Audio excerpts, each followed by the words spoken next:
దావీదు తన ఇంట ఉండి ప్రవక్త అయిన నాతానును పిలిపించి అన్నాడు, నేను దేవదారుమానులతో కట్టబడిన నగరులో నివాసము చేస్తున్నాను. యెహోవా నిబంధన మందసం తెరల చాటున ఉన్నది. దేవుని సన్నిధికి సంకేతమైన ఈ దివ్య మందసం డేరాలో ఉంది. తానేమో అందమైన రాజభవనంలో ఉన్నాడు. దావీదుకు కలిగిన ఈ కోరిక సమంజసమైనది, సరైనది. కాని అది సరైన సమయం కాదు. దావీదు ఆలయం కట్టించకూడదని దేవుడు చెప్పాడు. దేవుడు నిర్ణయించిన కాలమే దావీదుకు అనువైన సమయం. దేవుని సేవ, దేవుని సేవకులు, దేవుని గృహము, వీటిని చూచి అంతకంటే సుఖం మరిగిన రాజు మనస్సాక్షిలో రభస చెలరేగడం గమనార్హం. రాజు ఈ విషయమై తన కోరికను వ్యక్తం చేశాడు. దేవునికి ఆలయం ఉండడం మంచిదే, కాని అది సరైన సమయం కాదు. దేవుడు సరైన కాలంలో, సరైన రీతిలో, సరైన వ్యక్తి ద్వారా పనిచేస్తాడనే పాఠం మనం నేర్చుకోవాలి. దేవుని మందసం ఒక గుడారంలో ఎండకు ఎండి వానకు తడిసిపోతూ ఉంటే దావీదు చూడలేకపోయాడు. నాతాను అన్నాడు, దావీదు రాజా, దేవుడు నీకు తోడై ఉన్నాడు, కాని దేవుని మాట విను. నా నివాసానికి ఒక ఆలయము కట్టించడం నీ చేత కాదు. ఇశ్రాయేలీయులను రప్పించిన నాటి నుండి నేటి వరకు నేను ఒక ఇంటిలో నివాసము చేయక గుడారములో, డేరాలో నివాసమున్నాను. నేనెప్పుడైనా న్యాయాధిపతులలో ఎవరితోనైనా నా కోసం దేవదారుమానులతో దేవాలయం కట్టలేదేమిటి అని ఎప్పుడైనా అన్నానా? నా జనమును మేపేవారే న్యాయాధిపతులు. దావీదు, విను. గొర్రెల కాపరివైన నిన్ను ఇశ్రాయేలీయుల మీద అధిపతినిగా చేశాను. నీవు వెళ్లిన చోట్లనెల్లా నీకు తోడుగా ఉన్నాను. నీ శత్రువులను నిర్మూలం చేశాను. లోకములో నీ పేరును ఘనపరుస్తాను. నా జనులైన ఇశ్రాయేలు జాతిని స్థాపిస్తాను. వారికి ఒక స్థలం ఏర్పాటు చేస్తాను. వారికి అటు ఇటు తిరుగులాడవలసిన పనే లేదు. న్యాయాధిపతుల కాలం మొదలుకొని జరిగినట్లు ఇక మీదట జరగదు. దుష్టులు వారిని శ్రమ పెట్టరు. నీ పగవారిని అణిచివేస్తాను. యెహోవా నీకు సంతతి కలుగచేస్తాడు. నీ జీవితంలో అవసాన కాలంలో నీ సంతతిని నేను స్థాపన చేస్తాను. అతని రాజ్యాన్ని స్థిరపరుస్తాను. అతడే నాకు మందిరం కట్టిస్తాడు. అతని సింహాసనాన్ని నేను నిత్యస్థాపన చేస్తాను. గమనించండి, ఆ రోజుల్లో ప్రజలు గుడారాల్లో నివసించారు. దేవుడు వారిని గుడారంలోనే కలుసుకున్నాడు. వాగ్దత్త భూమిలో ప్రవేశించాక వారింకా గుడారాలలో ఉండాల్సిన పనేమిటి? అయినా దేవుడు ఎప్పుడైనా తనకు ఆలయం కావాలని అడిగి ఉండలేదు. దావీదు తన పూర్వస్థితి మరచిపోకూడదు. అతడొకప్పుడు గొర్రెలు కాచుకునే పిల్లవాడు. ఇప్పుడతడు గొప్ప రాజు. దేవుడే అతణ్ణి అధికార శిఖరమెక్కించాడు. ఇశ్రాయేలీయులు ఒక జాతిగా వాగ్దత్త భూమిలో స్థిరపడతారు. శాంతి సౌభాగ్యములు అనుభవిస్తారు. ఇది దేవుని వాగ్దానం. అయితే వారు ఆయన వైపునకు పూర్తిగా మరలి రావాలి. దేవుడన్నాడు, దావీదు, ఆలయం కట్టాలనే నీ కోరిక మంచిదే. అందుకు నిన్ను మెచ్చుకుంటున్నాను. గాని ఆలయం కట్టేది నువ్వు కాదు, నీ కుమారుడు. ఇంతకు ఆలయం కట్టబోయే ఆ వ్యక్తి ఎవరు? దేవుడు మరియకు ఇచ్చిన వాగ్దాన రూపకమైన ప్రవచనం లూకాసు వార్త 1వ అధ్యాయం 31 నుండి 33వ వచనం వరకు. ఇదిగో, నీవు గర్భము ధరించి కుమారుణ్ణి కని ఆయనకు యేసు అని పేరు పెడతావు. ఆయన గొప్పవాడై సర్వోన్నతుని కుమారుడు అనబడతాడు. ప్రభువైన దేవుడు ఆయన తండ్రి అయిన దావీదు సింహాసనమును ఆయనకిస్తాడు. ఆయన యాకోబు వంశస్థులను యుగయుగాలు ఏలుతాడు. ఆయన రాజ్యము అంతము లేనిదై ఉంటుంది. దావీదుతో దేవుడు చేసుకున్న ఈ నిబంధన యేసుక్రీస్తునందే నెరవేరుతుంది. దేవునికి స్తోత్రం. ఇప్పుడు 1 దినవృత్తాంతములు 13వ వచనం జాగ్రత్తగా వినండి. నేను అతనికి తండ్రినై ఉంటాను, అతడు నాకు కుమారుడై ఉంటాడు. నీకంటే ముందుగా ఉన్నవానికి నేను నా కృపను చూపక మానినట్లు అతనికి నేను నా కృపను చూపక మానను.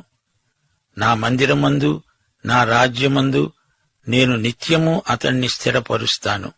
అతని సింహాసనము ఎల్లప్పటికీ స్థిరముగా ఉంటుంది. శ్రోతలు, గ్రహించండి. దావీదు ఎన్నెన్నో యుద్ధాలు చేశాడు. ఎందరినో చంపాల్సి వచ్చింది. అతని చేతులు రక్తసిక్తములయ్యాయి. జాతిని సమైక్యపరచాలనే సదుద్దేశ్యంతోనే దావీదు యుద్ధాలు చేయవలసి వచ్చింది. అందుచేత దేవాలయం నిర్మించడానికి అవసరమైన యోగ్యతను దావీదు కోల్పోయాడు. ఆ అర్హత సొలొమోనుకు ఉంది. సొలొమోను రాజ్యంలో శాంతి నెలకొని ఉంది. సొలొమోను కాలంలో జాతి సమైక్యమై ఉంది. గనుకే అతడు అందాల కట్టడం, గొప్ప దేవమందిరం నిర్మించగలిగాడు. దేవుడు దావీదుకు చేసిన వాగ్దానాలు తూచా తప్పకుండా నెరవేరాయి, నెరవేరుతాయి. అది సరే, దేవుడు దావీదుతో నిత్య నిబంధన చేసుకున్నాడు గదా, మరెందుకు ఈ లోపుగా ఇశ్రాయేలీయులు చెరగొనిపోబడ్డారు? వాగ్దత్త భూమికి వారెందుకు దూరమైపోయినట్లు? అసలు సంగతి ఏమిటంటే, దావీదీయ వాగ్దానంలో 2 భాగాలున్నాయి. మొదటి భాగం షరతులతో కూడినది. దావీదు వంశీకులు దేవుని కట్టడలు గైకొన్నంత వరకు, వారు దేవుణ్ణి మహిమపరుస్తున్నంత వరకు వారు పరిపాలిస్తారు. రెండో భాగం నిర్నిబంధమైనది. దావీదు వంశీకుడే దావీదీయ సింహాసనానికి హక్కుదారుడు. దావీదు కుమారుడు అన్నప్పుడు ఈ ప్రవచనం అంతిమ నెరవేర్పు మెస్సియా అయిన క్రీస్తునందే. దావీదు నుండి యేసుక్రీస్తు వరకు ఈ నిబంధనలోని 2 విభాగాలు ఎలా నెరవేరుతూ వచ్చాయో మా శ్రోతలు జాగ్రత్తగా పరిశీలించాలి. 16వ వచనం నుండి, రాజైన దావీదు వచ్చి యెహోవా సన్నిధిలో కూర్చుండి ఈలాగు మనవి చేశాడు. దేవా యెహోవా, నీవు నన్ను ఇంత హెచ్చించటానికి నేను ఎంతటి వాడను? నా ఇల్లు ఏమాత్రపుది? దేవా, ఇది నీ దృష్టికి స్వల్ప విషయమే. నీవు రాబోయే బహుకాలము వరకు నీ సేవకుని సంతతిని గూర్చి సెలవిచ్చి, ముఖాముఖిగా మాట్లాడి, దయపాలించి, నాతో మాట్లాడి, నా సంతతి ఘనత చెందుతుందని మాట ఇచ్చావు. గమనించండి, దేవుని ఎదుట దావీదు తనను తాను తగ్గించుకున్నాడు. నీ దాసుడనైన నేను నీతో ఏమని మనవి చేసుకోవాలి? నాకు ఘనత కలుగబోతోంది అన్నావు. నీవు నీ దాసుణ్ణి ఎరుగుదువు.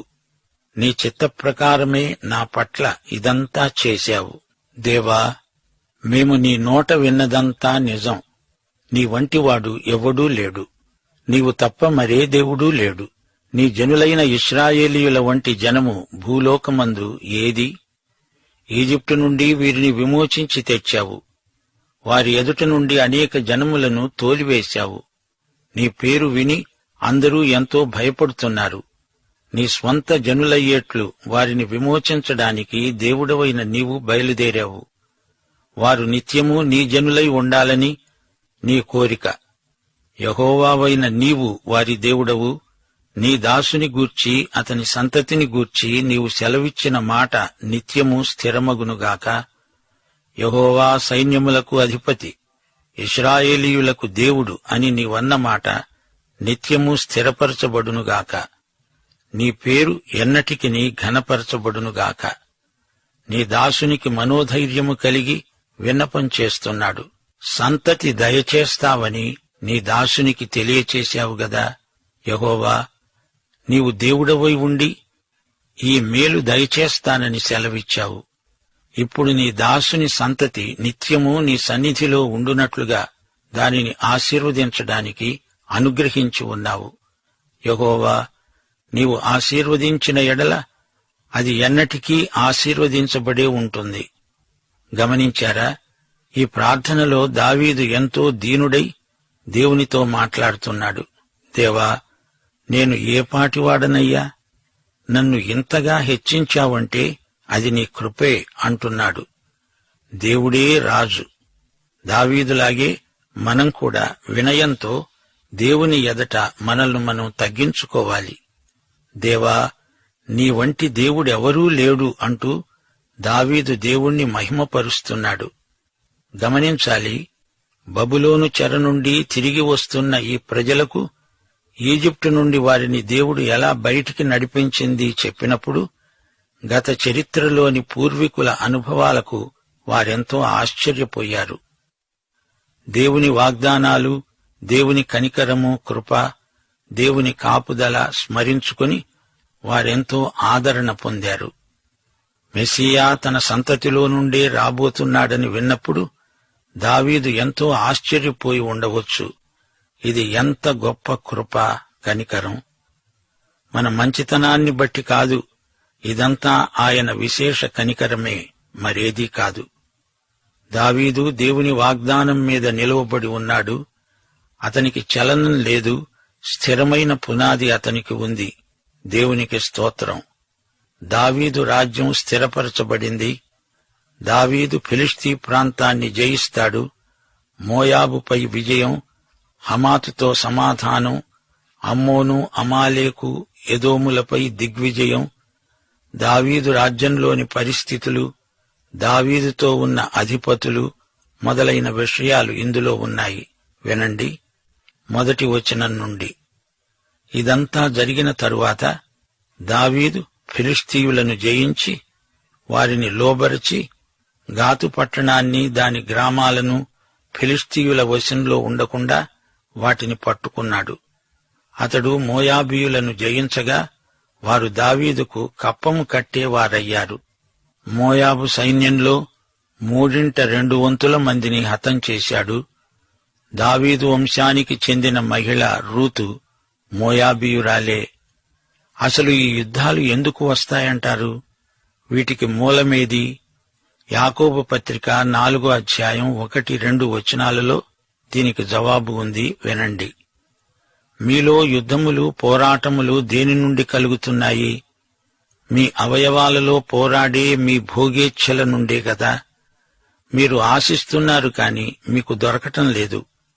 నరహత్య చేస్తారు, మత్సరపడతారు, గాని సంపాదించుకోలేరు. పోట్లాడతారు, యుద్ధం చేస్తారు గాని దేవుణ్ణి అడుగనందున మీకేమీ దొరకదు. ఇది సంగతి. యేసు ప్రభు ఈ లోకానికి వచ్చి ప్రకటించాడు. లూకాసు వార్త 11వ అధ్యాయం 21-22 వచనాలు.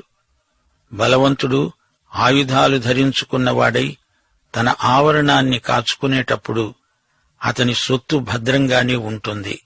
అయితే అతని కంటే బలవంతుడైన ఒకడు అతని పైబడి జయించినప్పుడు అతడు నమ్ముకున్న ఆయుధాలన్నిటినీ లాక్కొని అతని ఆస్తిని పంచిపెడతాడు. 1000 ఏండ్ల పరిపాలన వచ్చే వరకు ఈ పోరాటం తప్పదు. సమాధానకర్త అయిన అధిపతి యేసు వచ్చే వరకు ఈ యుద్ధములు లేకుండా పోవు. మానవుడు పాపం చేయగానే దేవుడేమన్నాడు? ఆదికాండం 3వ అధ్యాయం 15వ వచనం, నీకు స్త్రీకి, నీ సంతానానికి ఆమె సంతానానికి వైరం కలుగజేస్తాను. అది నిన్ను తలపై కొడుతుంది, నీవు దాన్ని మడిమె మీద కొడతావు. ఈ భూమి మీద నుండి పాపం అంతరించే వరకు ఈ వైరం తప్పదు. రోగం పాపమే, దాని లక్షణం యుద్ధం. పాపానికి నీతికి మధ్య ఎడతెగని మహాసంగ్రామం జరుగుతూనే ఉంది. దావీదు యుద్ధాలు చేయవలసి వచ్చింది. ఇశ్రాయేలు పక్షాన, దేవుని పక్షాన దావీదు యుద్ధాలు చేశాడు, చేయక తప్పలేదు. సోబారాజును హమాతు వద్ద ఓడించాడు. సిరియనులను 22,000 మందిని హతం చేశాడు. 6వ వచనం, దావీదు సిరియా సంబంధమైన దమస్కులో కావలి సైన్యాన్ని ఉంచాడు. సిరియనులు దావీదుకు కప్పం కట్టే సేవకులయ్యారు. ఈ విధంగా దావీదు పోయిన చోట్లనెల్లా యెహోవా అతనికి సహాయము చేస్తూ వచ్చాడు. కొల్లగొట్టిన బంగారు డాళ్లను దావీదు యెరూషలేముకు తెచ్చాడు.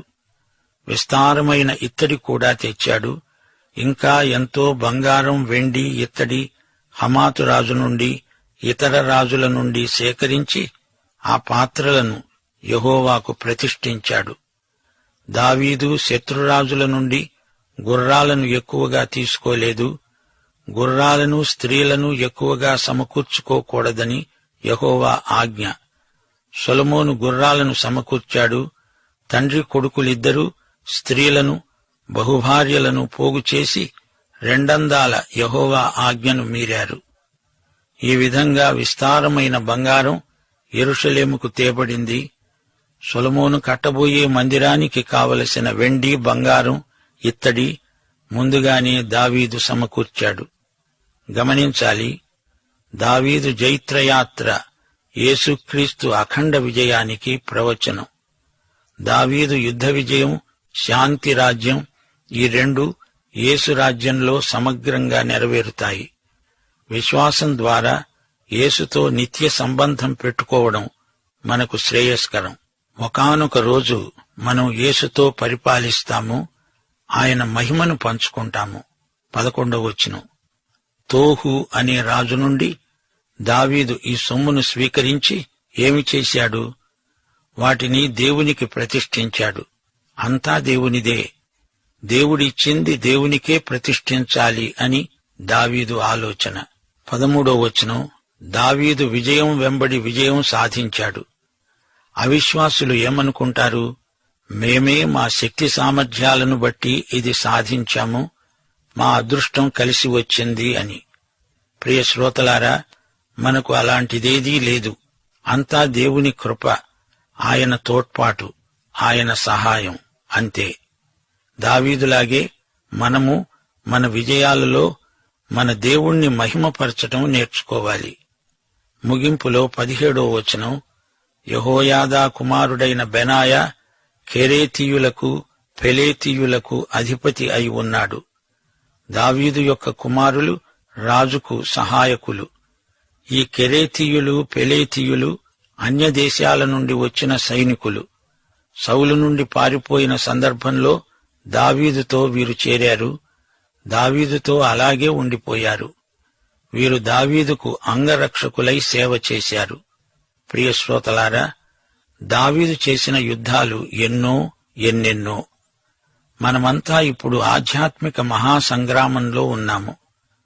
సర్వాంగ కవచం ధరించుకుందాము.